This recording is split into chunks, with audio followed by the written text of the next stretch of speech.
كلام في التصميم هو بودكاست من تقديم ليوان يستكشف مواضيع التصميم المعاصر في الشرق الأوسط وخارجه، ويربط أصوات المصممين المبدعين المحليين مع العالميين لتشجيع التعاون ومناقشة الأمور الإبداعية والثقافية والفكرية. Talks on Design podcast by Liwan explores contemporary design themes across the Middle East and beyond. Featuring pioneering Qatari creators, the podcast connects local and global design voices and encourages collaboration and commentary on creative, cultural, and intellectual matters. Hello everyone, Assalamu alaikum. My name is Salman Al Moahnnadi. I will be hosting this podcast. This is a Liwan Design and Studios podcast. It will be featured in Al Journal Volume 2 under the theme of design and resilience, with the focus on music as a form of resilience. With us here, my good friend, Abdulrahman Al Thani. Abdulrahman is an artist of different mediums, but here we'll be talking mainly about music. And personally, I've had many different occasions where I got to experience Abdulrahman's music. But today we'll learn more about its history, how he got where he is today. How are you, Abdulrahman? I'm very good. Happy to be here. How are you, Salman? I'm good. This is exciting. This is, of course, we know each other, but it's the first time we are talking each other in a kind of a formal capacity, so it's gonna be interesting. Semi-formal. We can, Yes. we can flow, see how it goes. Exactly. So in the beginning, Abdulrahman, I want to start with you and talk about your earliest memories with music, not necessarily playing music, but like hearing music and your relationship with music as a child, let's say. That's a tough one. Where to start, as they say. My earliest memories of music, if I were to be very nitpicky, were cartoons, I guess. I was obsessed with cartoon intros more than the cartoons themselves. But that was not just it. I was obsessed with sound and rhythm. I grew up a neurodivergent child. I had my own little stims. And STEM, for those who don't know what STEM is, it's self-stimulating actions. Some people pick their nails, some people pick their skin, some people bite their tongue or bite the inner side of their mouth. I used to stim, as in I used to stim specifically to a rhythm, where I would constantly crack my knuckles at a certain rhythm, or like bite my own teeth at a certain rhythm, and I always needed to have some sort of rhythm going. And so I guess anything sonic in that sense, and my first experience with something sonic in a musical frame would be cartoons. It didn't stay there for long. I became obsessed with Arabic music very shortly afterwards. I wanted to ask you, still let's stay within that time frame, early childhood. Were you exposed, or maybe this is something that was going on in the family, exposed to, let's say, maybe more traditional music? Maybe you were attending maybe some gatherings, rituals, أغاني مثلا خلينا نقول إذا كانوا يودونكم صوب البحر ولا كان they were making you, just exposing you to more cultural music, the wedding music, العارضة and الرزيف and all these kinds of things. What was your relationship with that as a child, or that came much later? I think most of it came much later, except the عارضة maybe, because that was very common for us back then. I think me and you, our generation, we grew up in a time period where there was a lot of restrictions regarding music. It was a conservative period of the entire region, not just here, where certain types of music were discouraged, and there were a lot of restrictions and limitations. So Arda was something different. It was something you get exposed to more often because it was such an integral part of our traditions.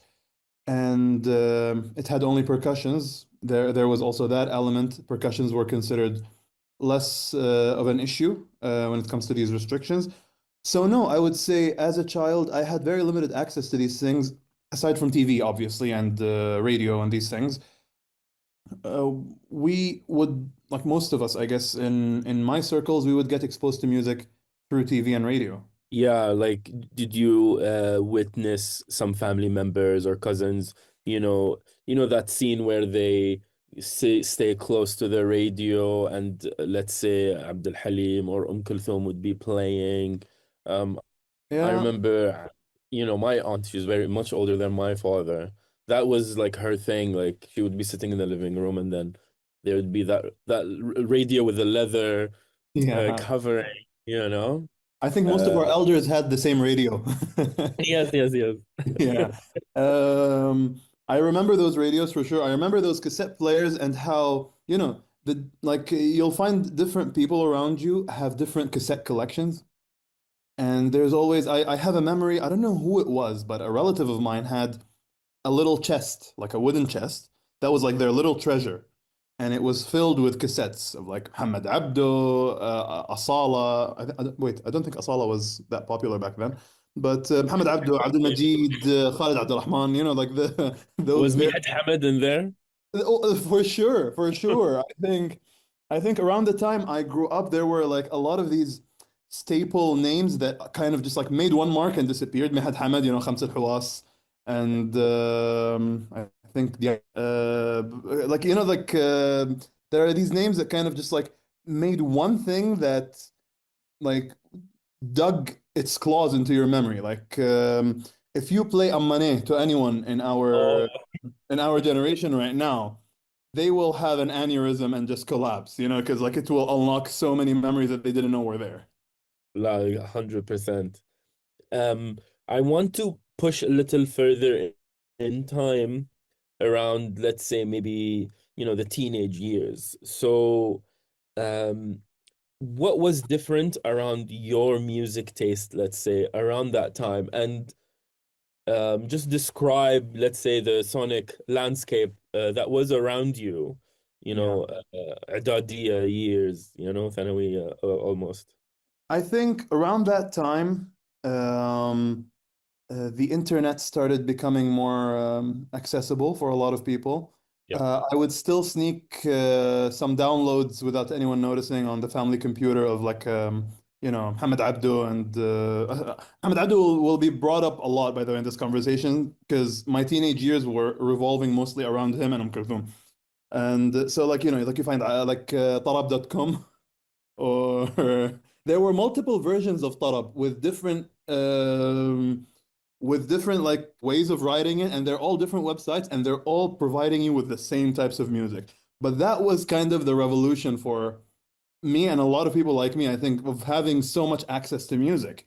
And all of a sudden, you're like listening to bootleg recordings of some artists that don't even exist on cassette or CD, and all of a sudden they're on the internet. 100%. يعني it's really cool that you mentioned حتى كلمة طرب in that day and age and that landscape Mhm. because the definition of طرب was slowly forming, because you look at it now and when you mention, let's say, these new artists and you associate them with طرب, this is blasphemy. طرب is now some sort of protected. Yeah, Yeah. tell me more about that and how you feel about it. Tarab is a state of mind, and a state of being related to music, right? I don't think I have managed to find any form of translation for it in other languages that fits the exact same state, right? And it's basically some sort of a state of trance that has to do with a certain emotion you feel. It's not sad, it's not happy. It's just like kind of intoxication and pleasure, right? And it has to do with certain types of emotions that are conveyed by music from a certain era. So the reason I think it became so revered now and kind of like put in a pedestal and closed up in a tightly locked closet is people want to preserve that feeling, and that feeling right now has to do with nostalgia for them because music changed and a lot of things changed. Like culture keeps changing, right? But we're changing as cultures at a rapid pace where people within similar generations or generations that are too close together cannot recognize their surroundings. I think cultural change happened across humanity's lifespan. It just happened slowly before, whereas people could live their lives not having experienced a sudden shift of culture. Right now, the shifts are the same, but they're much faster that they feel so sudden to us. And so, coming to the concept of talab, people feel like it's associated with a certain thing they grew up listening to and at the turn of the 20th century that is no longer there.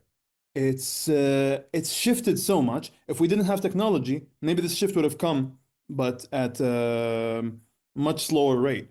So I think that's why talab has become so closed up and turned into like an item of the past, because I feel like people want to preserve the feeling they felt with the certain music they felt it with. You might experience another state of talab with modern music, but it won't be the same because it won't bring up the same emotions for the people who experienced it with previous genres. They've already kind of developed a certain attachment to a previous genre, but I digress. Yeah, it's what you're talking about is basically the concept and the memory of the music that is, let's say, resilient until this day that people are attaching itself to. Because if you try to replicate, it is no longer that of the past. It is a modern construct. So it did not, let's say, stand the test of time. It's a product of now's time, let's say. Yeah. It's very interesting because for me, I see it from the outside because the whole Arabic music landscape, I didn't really get deep into it, or at least just, I didn't experience, I wouldn't say I didn't experience it, but I was more of like the school of الأغاني الإنجليزية. So I was not well versed into these things, but now I let's say I explore more Arabic music, and honestly, through you sometimes where you talk to me about these artists and the musical concepts, and I'm like, okay, I have more of a deeper appreciation, and I think this is a really cool journey to be on, اللي هو to get back to your roots, and we can even push forward with time to, let's say, where you are now and all of the lessons learned when it comes to, it was a interesting time to grow up in, which is, the turn of the century. You have the internet, you have all these modern innovations around you, and you try to make sense of who you are as a person in this societal landscape with all of the changes that are happening in the world. And then you have music at your disposal.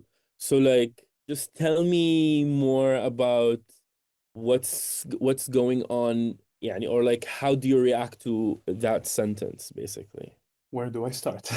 Yes. There's a lot to unpack with where we stand as artists, where we stand as listeners in today's, I don't know what to call it, a state of things when it comes to culture in general, but when it comes to music also. We are exiting, I think, slowly the state of artistry that is linked to certain art forms. As in, it's no longer viewed as artistry anymore. All the secrets are out when it comes to the craftsmanship related to different art forms. You can open a YouTube video for any form of art and learn it, or you can have AI do it for you if you want, right?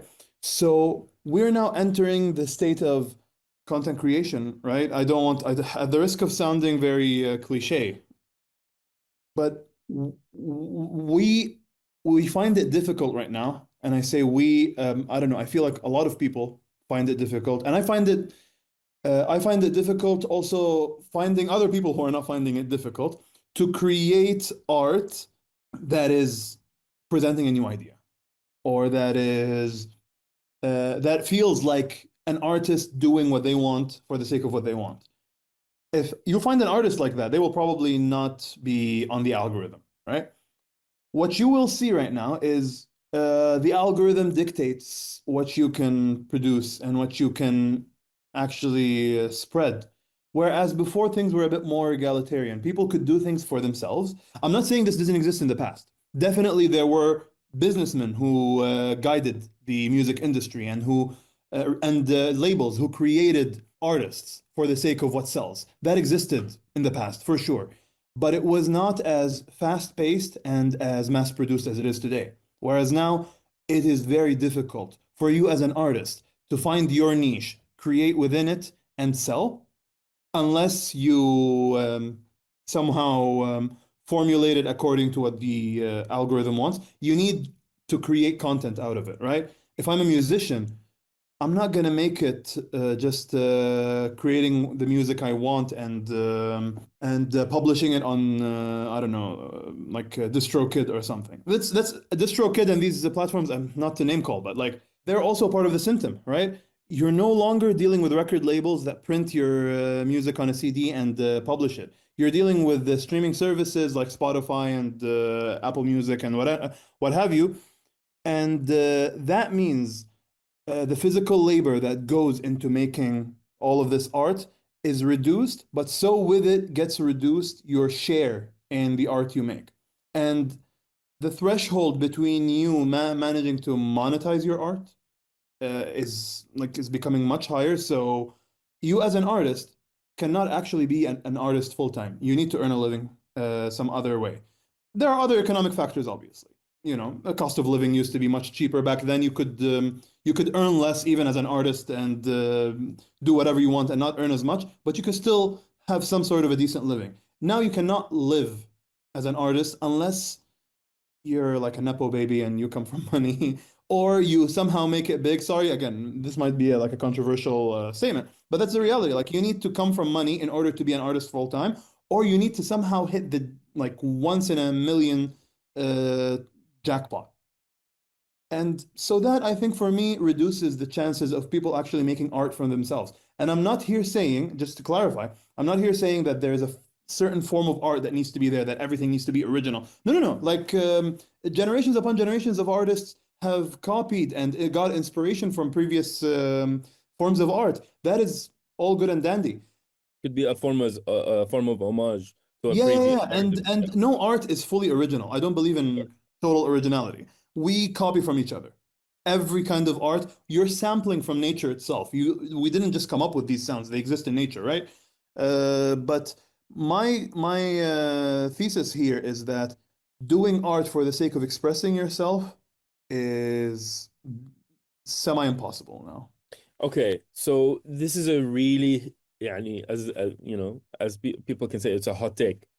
Yeah, 100%. And I expect people to disagree with me. And I tell you, I am not fully certain that my opinion is the most correct opinion. But this is how I see things right now. And I'm not ascribing truth to what I'm saying.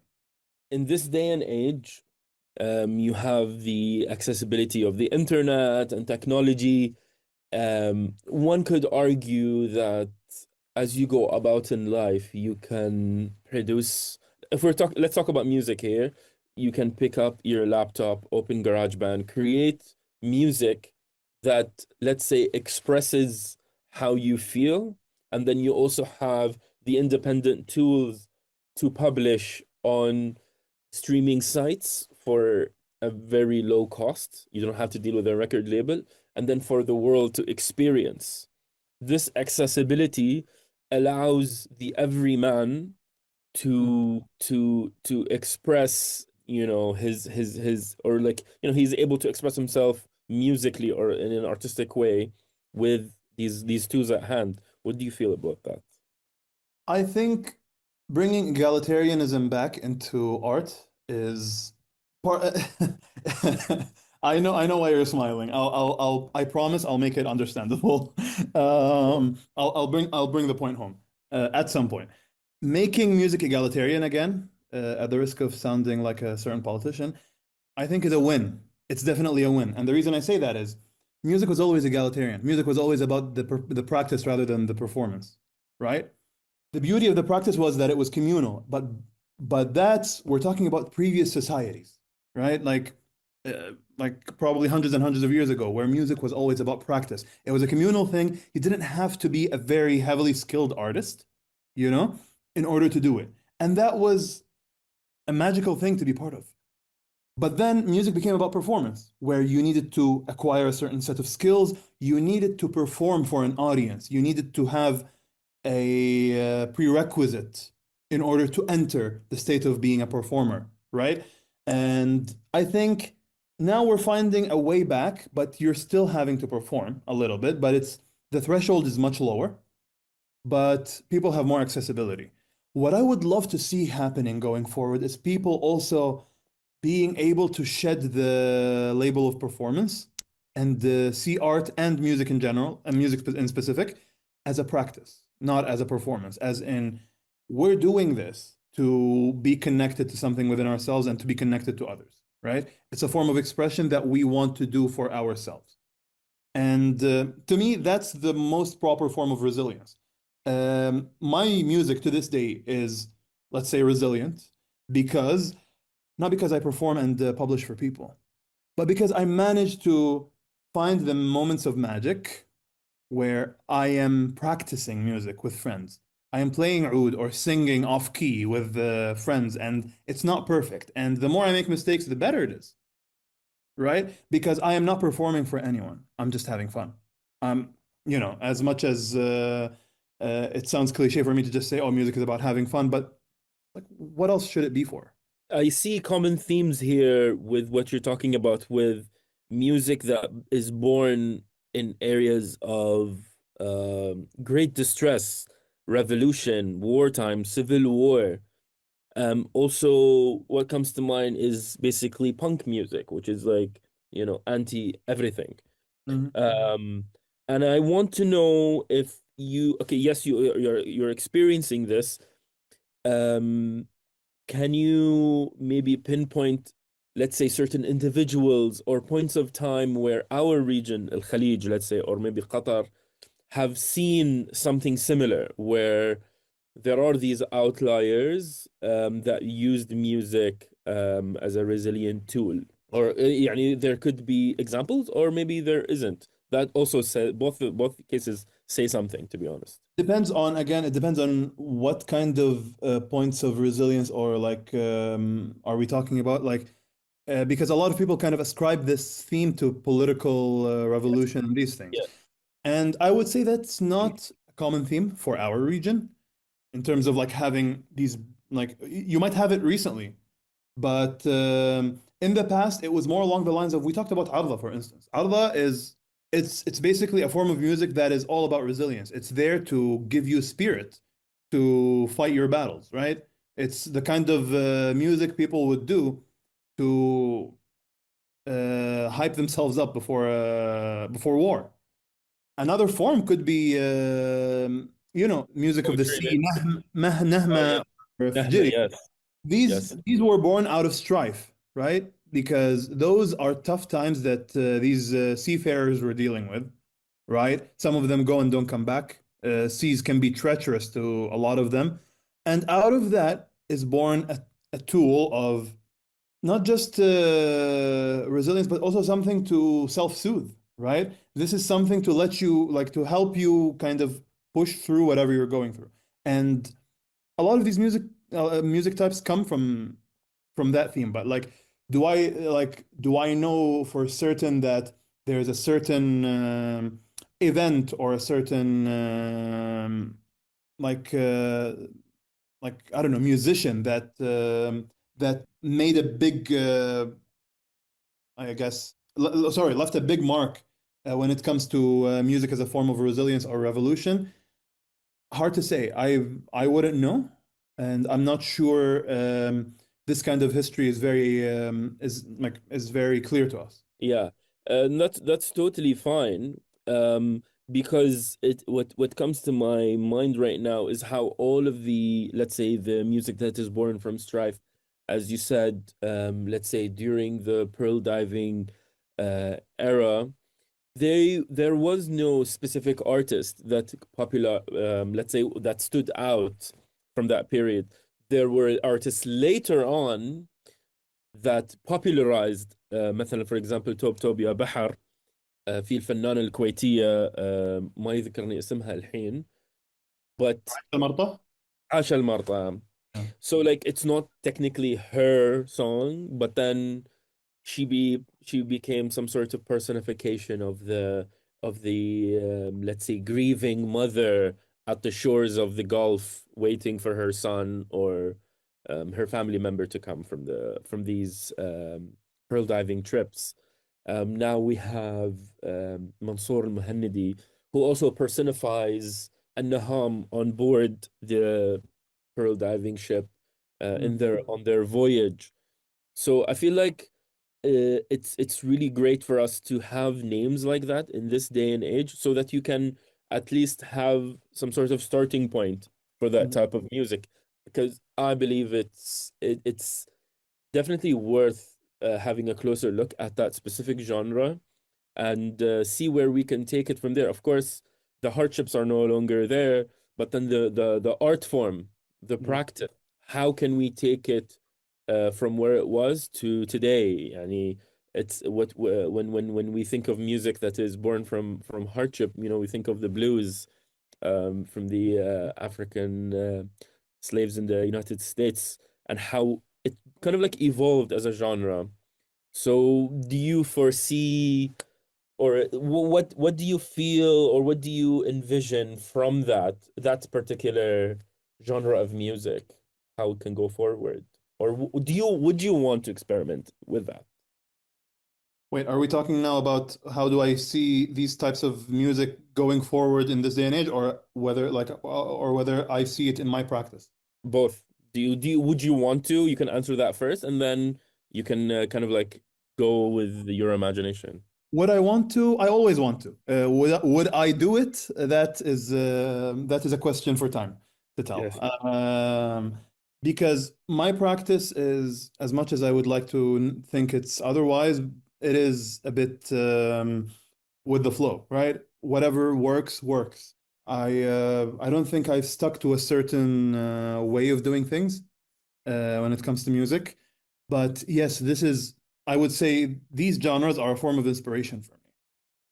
Whether we're talking about Fjiri and Arda, or whether we're talking about blues, because I mixed blues into some Arabic music that I've composed in the past, funny enough. But where do I envision these genres moving forward? I'll get to it, I think, in sections. Let's talk about our region in specific, and then let's talk about the concept in general. Actually, let's do it the other way around. Let me talk about the concept in general. For music to continue and evolve, there needs to be, I guess, a constant practice, right? I feel like we might have lost a lot of genres of music in the previous centuries and millennia that have just fallen out of practice, right? I don't know if we have knowledge of everything that has been done in the past when it comes to art, or when it comes to any cultural product, right? I am seeing that a lot of these genres are becoming museum pieces. And I don't know how long museum pieces last. They last as long as museums last, but if you've seen as many post-apocalyptic movies as I am, I sometimes imagine like what would happen in hundreds of years, like I don't know, if some solar flare or like global warming takes over and only a few of humanity survive, and they enter these museums. Will these videos on screens still work? And will these digital libraries still function for them to have the knowledge of these stored music pieces? I hope there is some form of comprehensible language for them left by that time, for them to understand what we went through and the kind of music we did. But anything that falls out of practice, I feel will eventually fade away, no matter how much we write it down or put it on a pedestal. I don't think people like to go back to articles and books about these things. Some do, but not everyone. Practice is what preserves these genres. So music that was born out of strife, will usually stay in other forms outside of these times of strife. If you don't have strife anymore, if you don't have times like of difficulty and hardship, why would you practice these things unless they serve another function? In our cases, yes, some of these types of music evolved into other forms of practice that have become more popular. You see 20th century and 21st century artists incorporate them into their music. It has become about reminiscence, about preserving our identity, about getting in touch with our previous selves and our ancestors, so on and so forth. So they are practiced in some way. But if we're going to talk about the genre itself, it might not be practiced as it used to be, which is fine. You know, culture is an ever-evolving product. It doesn't have to be the same. I know what I'm saying sounds pessimistic, but it's actually not. It's kind of pragmatism that's like, I don't know, engulfed with like some sort of optimism that this is how things are. These things move. We're not supposed to put everything on a pedestal. Now, this is in general. Yeah. If we're going to talk about certain genres in specific, blues, yes, for instance, grew out of strife, but do we see it as the same it was when it started? No, it's evolved into endless amounts of subgenres. So you could say we're seeing grandchildren of a certain genre, right? We're not seeing that genre. It doesn't have to live on in its earliest form. Yes, we have those recordings, and and like we'll probably have them for a long time, but the practice will evolve into other forms, and we're seeing the essence of the grandpa, I guess, into like in its grandchildren, right? The different genres that have come out of it. How will it evolve down the line? I don't know. As long as people practice these art forms, they will just continue on evolving and becoming new things. Don't you think there is a fear, or maybe not a fear? We are being, let's say, incredibly conservative with music of our past, where I don't see any addition to the genre. Um, let's say if we're talking about موسيقى البحر أو حتى العارضة, maybe العارضات have evolved to شلات. Maybe would you consider that a progression of that? But No, we see. Shalat came out of a different style. They came out, so Shalat came out of Shailat. Okay. And it's basically a form of Bedouin singing that that camel herders would sing to also guide their camels or to find their camels. I'm not the best to describe this in detail, but that's what they call Hidayah or Hidayah. And Shailat as we see them today, or Shalat as we see them today, it's a different genre altogether. And I don't know what to make of it, but I think they share a similar name, but they're not the same thing. Okay. But what I wanted to get at is how this also goes back to the Arabic language and the history of the region itself. There are a few things that have been passed down word for word. You have poetry, even the practice of the Arabic language is oral. Most of our stories that we know are passed down through oral history. The same thing with music, music from the sea and the land, يعني. So there is this thing where you are not allowed to change what we are passing down to you, because as soon as you do, you no longer Yeah. preserve the aura. Mhm. The aura is going to change once Yeah. you change anything. So, Yeah. tell me, talk to me about. So yeah, that was going to be actually my second point, which is I think this is something bigger than just music or music genres. I think this is, and I hate to be that guy who always just cites colonialism. It's a postmodern, post-colonial reaction, right? And I say postmodern because it's a reaction to the introduction of modernity to a lot of our cultures, right? The concept of folklore only, I think, existed in its form that we have today because of that. And we started having, like, we drew a line in the sand between what was our folklore and what was our heritage and what is modern. And it might have been somewhere around the beginning of the 20th century or end of the 19th century with the introduction of foreign technology, right? Everything that happens after this point, الدنشل بيوت الطين and like the hasir and sorry for mixing Arabic and English. I hope our audience is multilingual. Um, but these things, the types of music that we had in the past versus the types of music we have now, why can't we consider something that was composed in the 1950s folklore, but we can consider something that was, passed down from before that as folklore, right? Why is Fjiri folklore, but Muhammad Abdu isn't? So there is a conversation to be had about what we consider to be the line in the sand between what was our heritage and what isn't.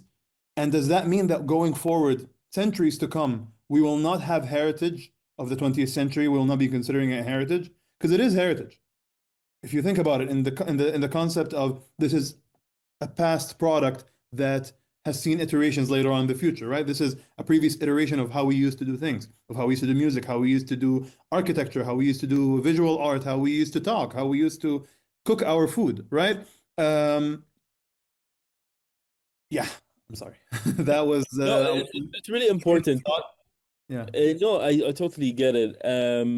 The way I'm thinking about it, if I hear music that is, let's say, from before the land and the sand, I know that this music is organic to where we are right now. In the modern era, there are a lot of influences that come in and kind of morph what is. If we're talking about music, let's talk about music now. Yeah. Okay? I would argue that these influences existed before the line in the sand. It's just we don't have clear recordings of them. That's why there is no original. Like, for instance, Machboos is not original to our region. Like, we got the spices from India at some point or from other areas, and we got the inspiration from different places.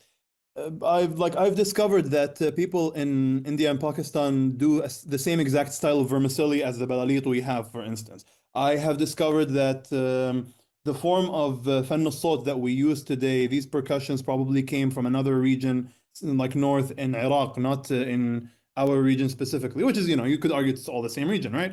What I'm saying is, before the line in the sand, there was an amalgamation of different influences that we're probably not noticing as heavily, mainly because of the previous point I mentioned probably half an hour ago in this recording of we like in the past we had like things move at a much slower rate than we have things moving today, right?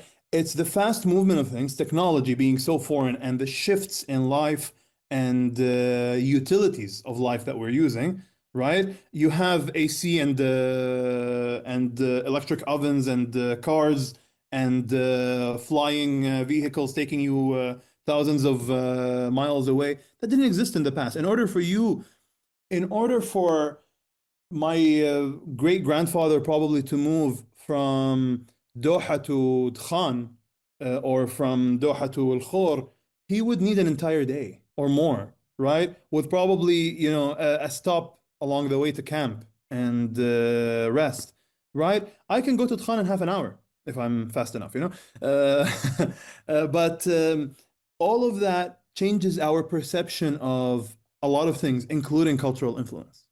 And yeah, keep going. Sorry. And with that, we don't perceive the influences that happened in the past as influences. We think of them more as like, oh, this is probably inherent to us and to our culture. But no, these were influences that just happened at a slower rate, at a time where textuality and recording and codification were not as easy as they are now. Now you can record and codify every influence that every cultural product had. Where in the past, probably that wasn't so easy. I want to bring this now back to you, especially when we're talking about, being able to identify influences. So in your creative process, Do you, again, I am well aware that you go with the flow, but do you allow yourself to recognize the influences that are coming to you, or you claim it as, this is my vision, regardless of where all these ideas are coming from? And talk to us more about how that process looks like. I think it's a bit of a mixture of both these things because yes, this is my vision, but that doesn't mean I created it from nothing. It has come down to me from different influences, right? Um, first, my first memories of learning how to improvise, 7 years, no, probably 10 years ago. I remember sitting down with a oud player at the time and trying to kind of explore different scales and maqamat in Arabic music. And I'm just trying to improvise. I'm just literally just exploring, right? And he listens to me and he goes, you have the same style and influence as Riyad al-Sanbati. Riyad al-Sanbati is a great Egyptian musician. I consider him today to be one of my biggest inspirations for composing. He was one of the best composers I've ever seen in Egypt. At the time, I didn't know who, in the name of God, Riyad al-Sanbati was. I didn't know who that is. I just know a few songs here and there. I probably listened to him a few times. I didn't know. I didn't have any idea. That was my vision, but it was definitely influenced by something, right? Acknowledging your influences also comes from awareness that you build over time, right? Because over time, I did build that awareness. I've realized that in some compositions I was probably influenced by blues, for instance, or influenced by classical when I did the concerto with the Philharmonic, for instance. But even in that, I was influenced by certain classical Arabic inclinations that compelled me to mix a little bit of my Arabic influence into the motifs and the melodies that I created in that concerto that had a very classical style of Western harmony.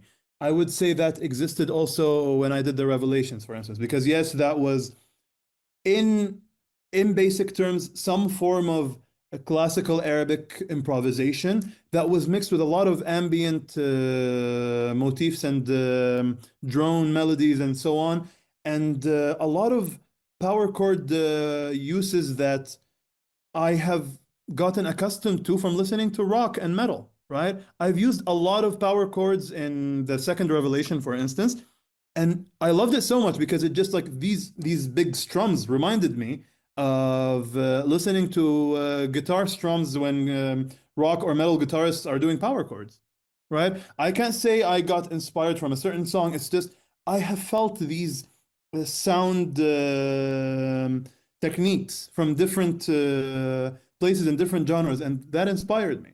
It's still my vision. I have put all of this together. This is my interpretation of all of the influences I received, but it has been influenced, but it is still my vision. I hope that answers your question.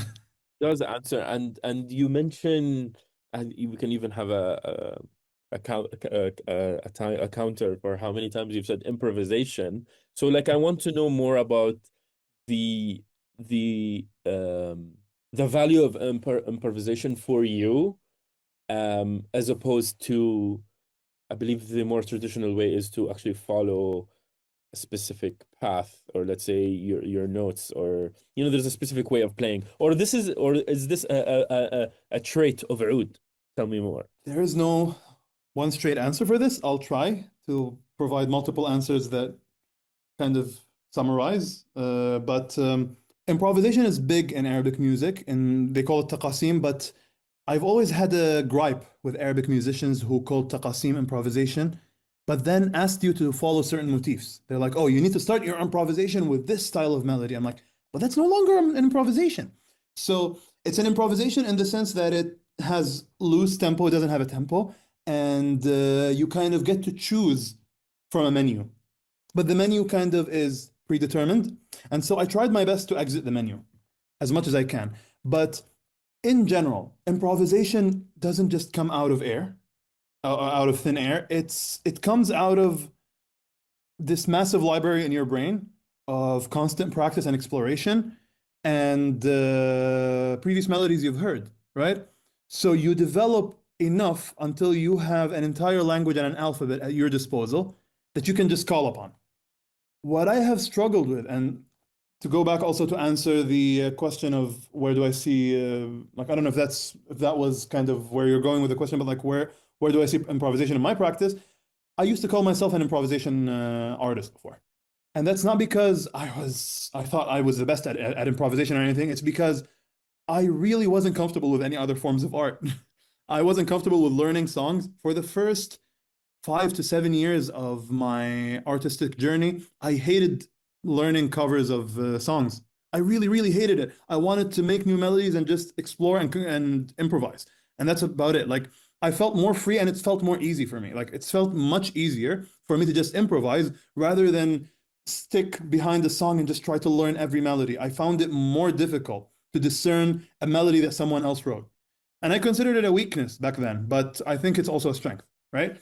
And so this is where improvisation comes for me. It's like the freedom of being able to just explore and still draw upon inspiration.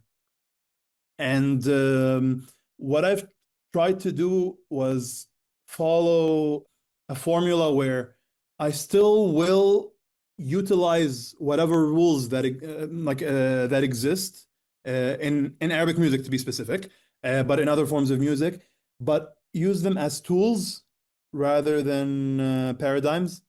Like, I will not uphold myself to a certain standard of an improvisation needs to start this way, or if you're using that scale, you're going to need to follow a certain structure. I will do what I want to do, but if I feel like some form of regulation or rule that has been used by musicians in the past kind of fits my vision here, I'll use it. Tool versus paradigm. Yeah.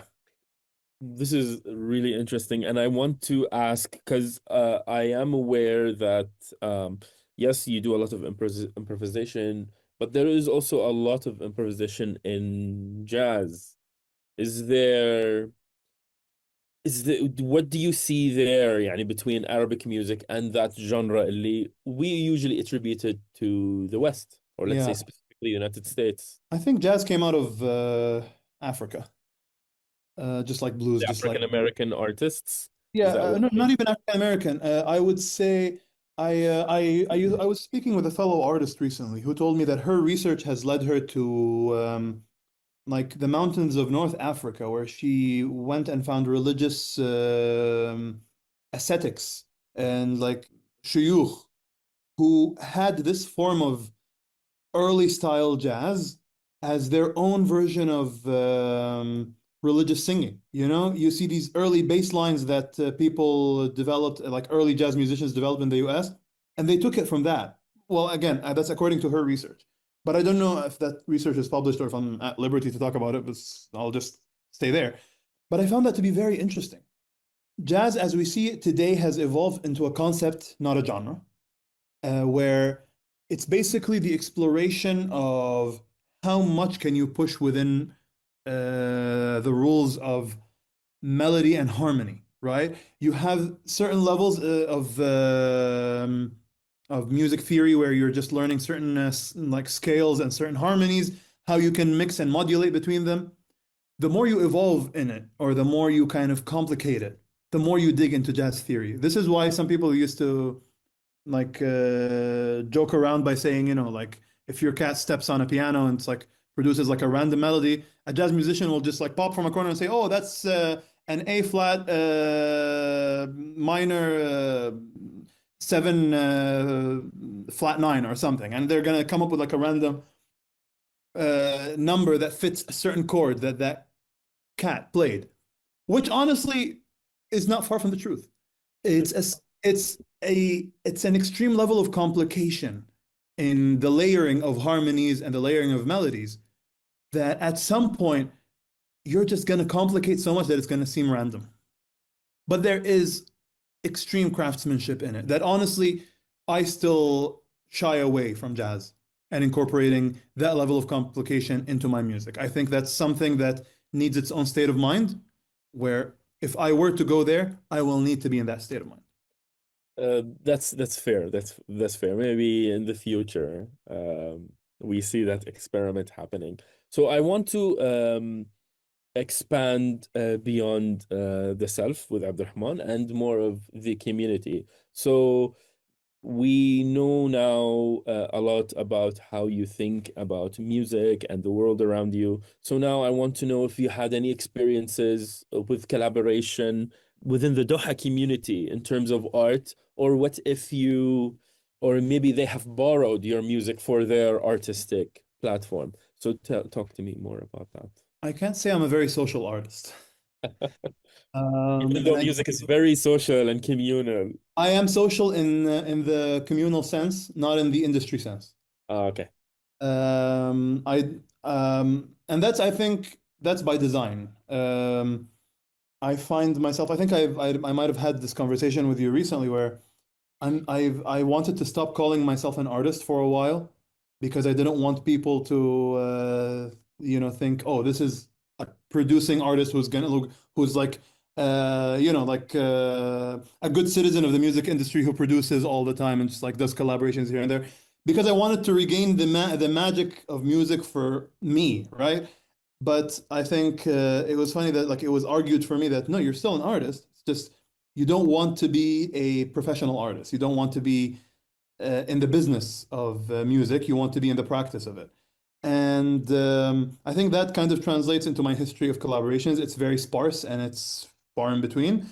And I don't think with the very few pieces that I've had the heart to publish to the world, I don't think they have been used that much in other collaborations. I don't think I find it easy to collaborate with people. I would find it easier to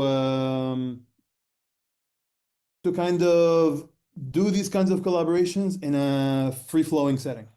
But tell me, hey, come sit down, do a project with another musician, this and that. I will feel so self-conscious not to overstep on their vision that because I don't like people overstepping on my vision. But I know nobody can overstep on my vision. If I had a certain vision, I will do it, right?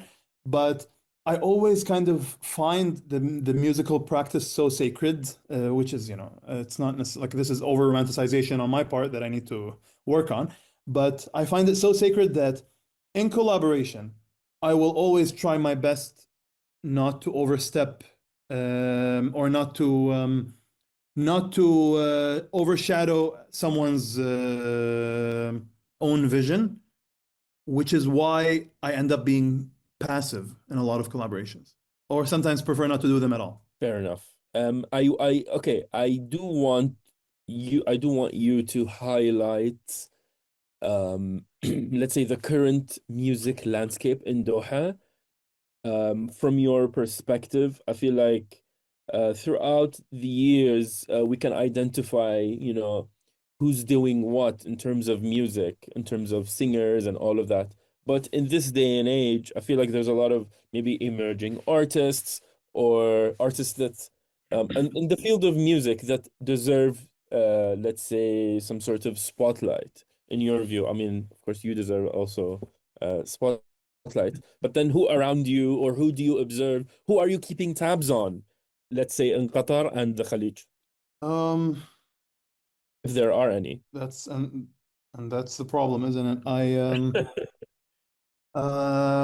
am guilty of not keeping tabs, mostly because, and again, this doesn't mean that there aren't great musicians around. It's just I feel like nobody is getting enough of a spotlight to the point where I'm not able to see who has potential, right? We don't have a very active music scene right now. And I think there are great talents, but none of them are producing a lot. Mainly, I think, and I know, because of the circumstances, not because they don't want to or they can't. I don't think there are voices in the scene right now that are not great. Like there are. But again, it goes back to the same issue. Man, I'm just I'm trying to phrase this so carefully. It's okay, because in the end, music, yes, we have been talking about music as art, but also music in this day and age is a very popular, it's part of pop culture, actually.